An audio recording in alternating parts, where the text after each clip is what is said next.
नाम जप में तभी प्रीति होगी जब वाणी मौन का आश्रय ले, कम बोलो। आवश्यक है तो मृदु शब्दों में हितकर बात कह दो, नहीं मौन रहो।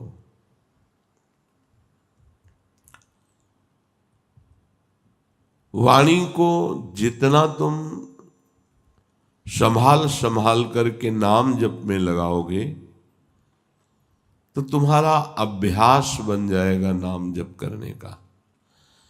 ऐसी आदत पड़ जाएगी कि जरा सा छूटने का भ्रम हुआ कि आपकी जलन होने लगेगी, नाम छूट गया, आप परेशान होने लगेंगे। फिर तो उपासक की ऐसी प्रबल निष्ठा जगती है को 24 घंटे नाम जाप करने का लोभ पैदा हो जाता है। 24 घंटे नाम जपते हुए सो गया, जगते ही नाम जप, तो उसकी पूरी रात नाम जप में ही मानी जाती है। जो थोड़े से नाम जपने में संतोष कर लेता है उसे भगवदानंद की अनुभूति नहीं होती। जैसे बड़े जोर की भूख या प्यास लगे तो एक एक क्षण मांग होती, कब पानी मिले, कब भोजन मिले। इसी प्रकार नाम प्रेमी का भी एक क्षण भी नाम के बिना नहीं जा सकता। अगर कहीं भूल हुई तो बहुत कष्ट होता है उसे। तद स्मरणेन परम व्याकुल तेति। नाम है, संख्या से जपो तो रुचि बढ़ेगी। अगर आपका अभ्यास बिना माला, बिना किसी बाहरी प्रयास के अंदर निरंतर चलने का अभ्यास है तो इसमें संख्या जोड़ने की आवश्यकता नहीं। किसी ने प्रश्न किया था कि अगर बिना संख्या के नाम जप करते हैं तो उसका फल मिलेगा कि नहीं मिलेगा। तो क्या संख्या से नाम जप करने पर फल मिलता है क्या? नाम जपने से फल मिलता है। वो जैसे भी आप जपें, वो अविनाशी त्रिगुणातीत नाम जैसे भी उच्चारण हो आपका मंगल करेगा। साधक को कोई एक पद्धति अपनानी चाहिए नाम जप की। महापुरुषों ने कई पद्धतियां बताई हैं। एक पद्धति है श्वास के साथ नाम जप करना। लंबी श्वास खींचो, कई नाम उसमें जपो, फिर आराम से छोड़ो, कई नाम उसमें जपो। इससे आपकी एकाग्रता बढ़ेगी और नाम जप में प्रीति होगी। और संतों ने कहा श्वास श्वास नाम जपे तो दुविधा रहे न कोई। अर्थात अब दुविधा नहीं कि पता नहीं भगवत प्राप्ति होगी कि नहीं। ये नाम व्यापक की बात है जो श्वास प्रश्वास में निरंतर नाम का अभ्यास करता है।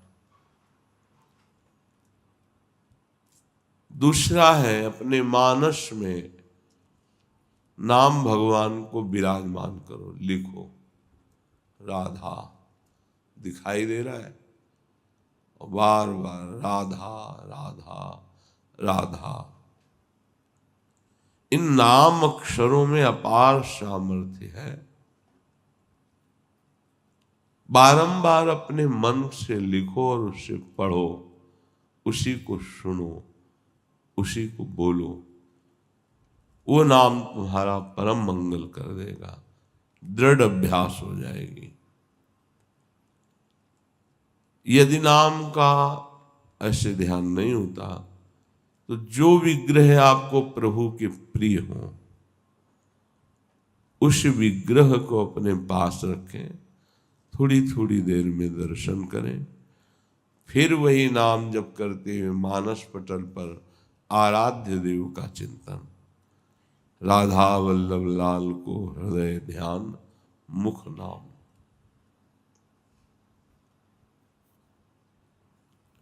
नामाक्षरों की बार बार आवृत्ति, बार बार जपना बड़ा आनंद का विस्तार हो जाता है। इससे किसी भी एक नियम से आप श्वास की प्रत्येक गति पर आपका ध्यान हो और प्रत्येक श्वास खींचने और छोड़ने में जितने अधिक से अधिक नाम ले सको।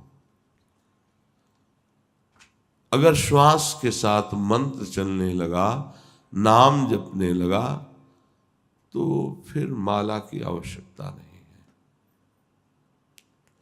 श्वास के साथ होने वाले प्रत्येक जप की दिव्य लाभ वृत्ति प्रकट होती है। फिर माला थोड़ा विक्षेप लगने लगता है। उसे घुमाओ, सुमेरु पे आवे, प्रणाम करो। वो तो मन ही मन श्वास प्रश्वास में नाम जप करता है। सदगुरुदेव भगवान की कृपा से बचपन में ही शिक्षा मिली थी, वह एक रट लग गई थी। अब निरंतर नाम हमें चलाना है। मन न लगता तो कीर्तन करते नाम का, शांत हो जाता फिर नाम जप करते। 2-4 मालाएं की तो उससे मन थोड़ी लग जाएगा प्रभु में। अच्छा है, ना करने से अच्छा है, पर आपकी मना स्थिति फिर नामाकार नहीं होगी। श्वास का जप मन का लगना जरूरी होता है, नहीं हो ही नहीं सकता। जब आप नाम जप करते हुए श्वास खींचते हैं फिर छोड़ते हैं तो मन के भागने का समय नहीं रहता, क्योंकि प्राण, मन और ब्रह्मचर्य तीनों का तारतम्य है। जो साधारण उपासक है, जिसकी अभी मनो गति में प्रवेश नहीं हुआ है, वो जिह्वा से जरूर नाम उच्चारण करे। ना बाहर उच्चारण करे तो उपांशु में उच्चारण करे। ओठ हिलने पर आवाज बाहर नहीं है। जब अभ्यास हो जाएगा तो यही उपांशु मानसिक में बदल जाएगा। श्वास का भजन मन के बिना नहीं हो सकता। जब मन ध्यानस्थ होता है, श्वास के द्वारा जपे हुए नाम पर साथ में जीभ से भी उच्चारण हो रहा है, तो ये अद्भुत गति नाम की प्रकट कर देती है। ये वृत्ति कभी भी उसका मन जप नहीं छोड़ सकता, जो श्वास प्रश्वास पे एकाग्रता पूर्वक नाम जप कर रहा है। श्वास श्वास नाम जप और उपाय कछु नाही। जिससे नाड़ियां या दिल धड़कता रहता है ऐसे ऐसे ऐसे। आप चाहो तो कलाई की नाड़ी से मस्तक में भी, हृदय में भी एक धड़कन होती है, उसके साथ नाम जोड़ दो, माला की जरूरत नहीं। जब आप उस धड़कन के साथ नाम जोड़ोगे तो आपका नाम नाड़ी के अनुसार धीरे धीरे नस नाड़ियों में उतरने लगेगा। भूरी सखी जी ने कहा है,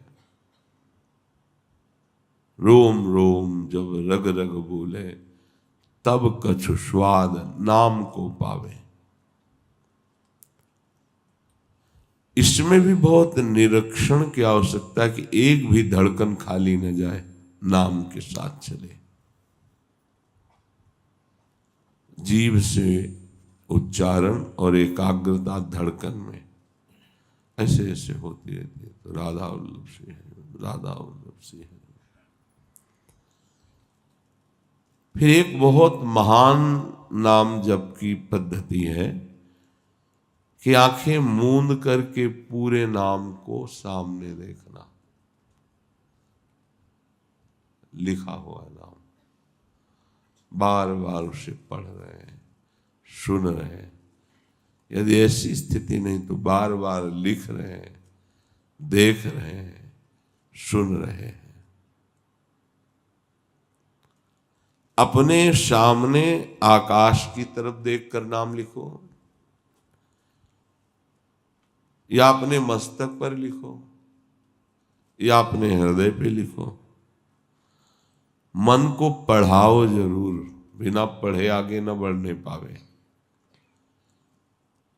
जीभ का प्रयोग बहुत धीरे से होता है, इसमें गिनती इसमें जरूरत नहीं है।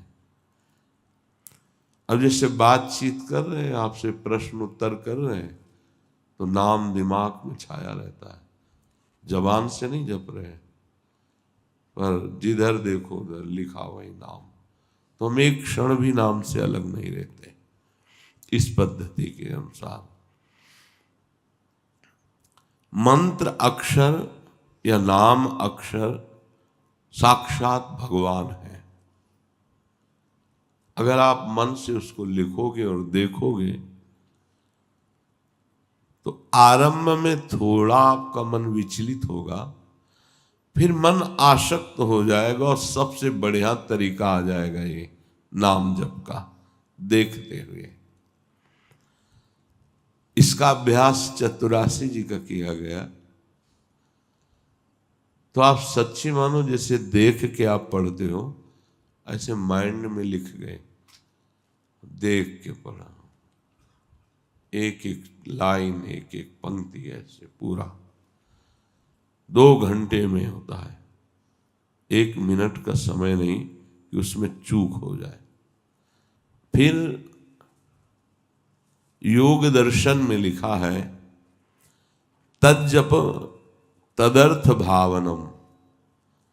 जैसे हम राधा वल्लभ श्री हरिवंश जप रहे, तो एक उपाय है कि राधा वल्लभ लाल की झांकी हमारे नेत्रों में रहे, फिर नाम जप करें। राधा वल्लभ लाल को हृदय ध्यान, मुख नाम। बहुत बढ़िया सहज पद्धति है। छोटी छवि राधा वल्लभ जी की रख लो, बार बार देखो और फिर ध्यान में लाओ, बार बार देखो फिर ध्यान में लाओ। नाम जप करते कुछ दिन में छवि नहीं देखनी पड़ेगी, वो आ जाएंगे मानस पटल पर।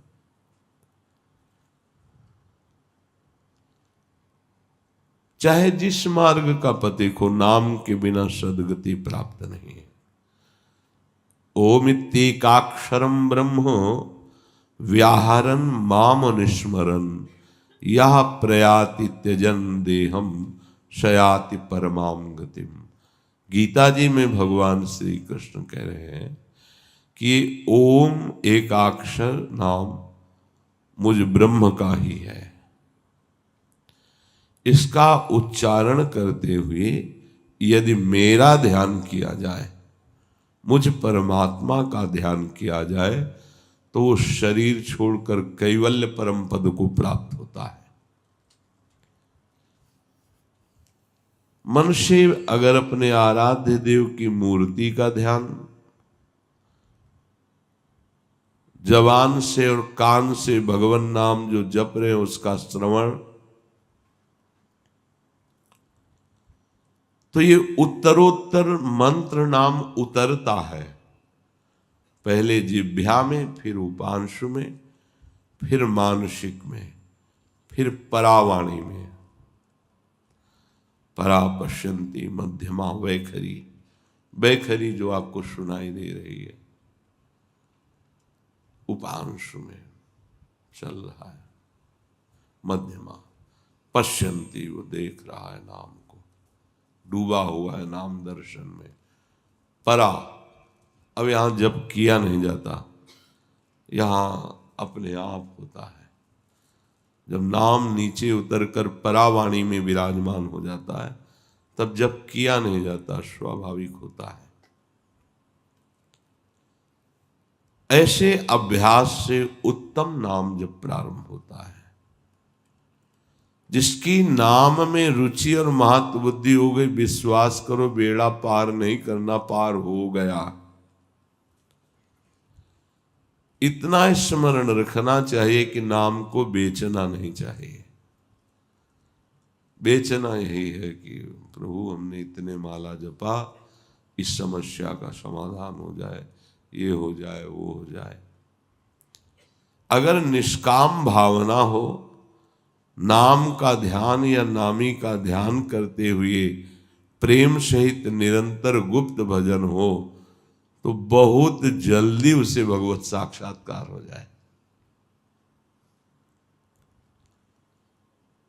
जो उपासक नाम पर महत्व कर लेता है, अपना जीवन बना लेता है।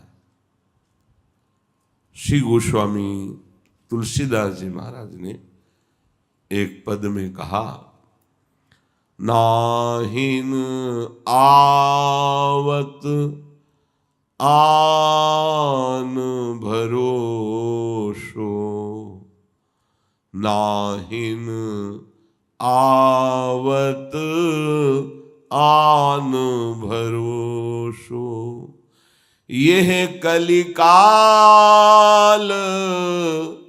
सकल साधन तरु, है श्रम फलनी फरोसो, नाहिन आवत आन भरोसो। नाम के सिवा मुझ में किसी का भरोसा नहीं रह गया, गोस्वामी जी कह रहे। किसी साधन का भरोसा, किसी सिद्धि का भरोसा सब नहीं रह गया। और हम आपसे प्रार्थना करते हैं कि ये कलिकाल है, चाहे जो और साधना कर लो, जब साधना का फल मिलेगा तब तुम्हें पता चल जाएगा कि क्या फल मिला है। अर्थात साधना में लगे हुए तुम्हें परिणाम में केवल श्रम रूपी फल मिलेगा, परमानंद नहीं। नाम जब तुम्हें वास्तविक फल प्रदान करेगा, प्रेम। तप तीरथ उपवास दान मख, जेहि जो रुचय करो सो, पाए ही पे जानिबो कर्म फल, भरी भरी वेद परोसो, नाहिन आवत आन भरोसो, नाहिन आवत आन भरोसो। एक भगवान नाम के सिवा कोई पावन करने वाला नहीं। तपस्या कर लो, तीर्थ कर लो, व्रत अनुष्ठान कर लो, बड़े बड़े दान दे दो, यज्ञ कर लो, ये सब कर लो। वेदों ने बहुत वर्णन किया है, ये करने से ये मिलता है, ये करने से ये मिलता है। इसीलिए अपनी दिव्यता का अनुभव कराने के लिए अर्जुन जी से कहते हैं, त्रैगुण्य विषया वेदा निस्त्रैगुण्य भवा अर्जुन।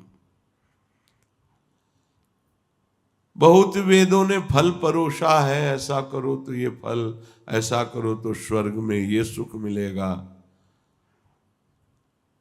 भाव ये है कि जब तक तुम्हारे हृदय में नाम जप नहीं चलेगा, तब तक कोई भी फल फूल तुम्हें अविनाशी परम पद में नहीं विराजमान कर पाएगा। ये सब तप ज्ञान तपस्या जो व्रत नियम है, ये सब बहुत बहुत बहुत ब्रह्मलोक तक। आगम विधि जप जाग करत नर, शरत न काज खरोशो, सुख सपने हूं ना जोग सिद्धि साधन, रोग वियोग धरो सो, नाहीन आवत आन भरोसो। गोस्वामी जी कह रहे हैं, बड़ी शास्त्र विधि से मंत्रानुष्ठान करते हो कामना की पूर्ति के लिए, चाहे जितना अनुष्ठान कर लो, यज्ञ कर लो, पर असली कार्य की सिद्धि नाम से ही होगी, इनसे नहीं होगी। योग सिद्धियों की प्राप्ति भी रोग और वियोग के समान है। अहंकार का रोग लग जाता है, तुम्हारे मन की बात जानना, दूर की बात सुन के आपको बता देना, वैसे ही अहंकार नष्ट नहीं हुआ, इन सिद्धियों ने तो और पुष्ट कर दिया। अब वो वियोग कराएंगी भगवान का, और रोग की तरह संसार की सम्मान की चाह बढ़ती चली जाएगी। ये सिद्ध महापुरुषों के वचन है। जो केवल सिद्धियों की चाहत के लिए अनुष्ठान और ये सब कार्य करता है, तो उसको समझना चाहिए क्या शरीर तुम्हारा मरेगा? नहीं मरेगा, तो सिद्धियां खत्म हो जाएंगी। ये तुम्हारी यात्रा में थोड़ी साथ देंगी, यहीं तक है। पत्थर में प्रवेश कर जाना, आकाश में उड़ना, एक ही समय कई जगह उपस्थित हो जाना, दूर की बात श्रवण करना, मन की बात जान लेना, तो क्या मिला तुम्हें सिद्धियों का फल? क्या तुम्हारा प्रयोजन बना भगवत प्राप्ति? नहीं, उससे तो बिछो हो गया। रिद्धि सिद्धि पेरे बहु भाई, बुद्धि लोभ दिखावे आई, होई जो चतुर जो शयाना, तो तीन तन चितय न अनहित जानी। इनसे आपका अमंगल हो जाएगा। भगवत प्राप्ति बाधक ये सिद्धियां हैं। पुराणों में भी सिद्धांत वर्णन है अलग अलग भगवत प्राप्ति का। मेरे गुरुदेव भगवान ने मुझ पर बहुत दया की और मुझे बता दिया कि एकमात्र उपाय है राम राम राम। ये बात समझनी है, इसी से सब हो जाएगा। ये उत्तम उपाय में जो है जब मिला, तो मेरे सामने ऐसा मार्ग खुल गया जैसे राजमार्ग, जीटी रोड। कोई गड्ढा नहीं, कोई परेशानी नहीं, आंख मूंद के दौड़ो। अर्थात भगवत प्राप्ति का राजमार्ग है ये नाम जप। सीधे अपने राजमार्ग पर चलो।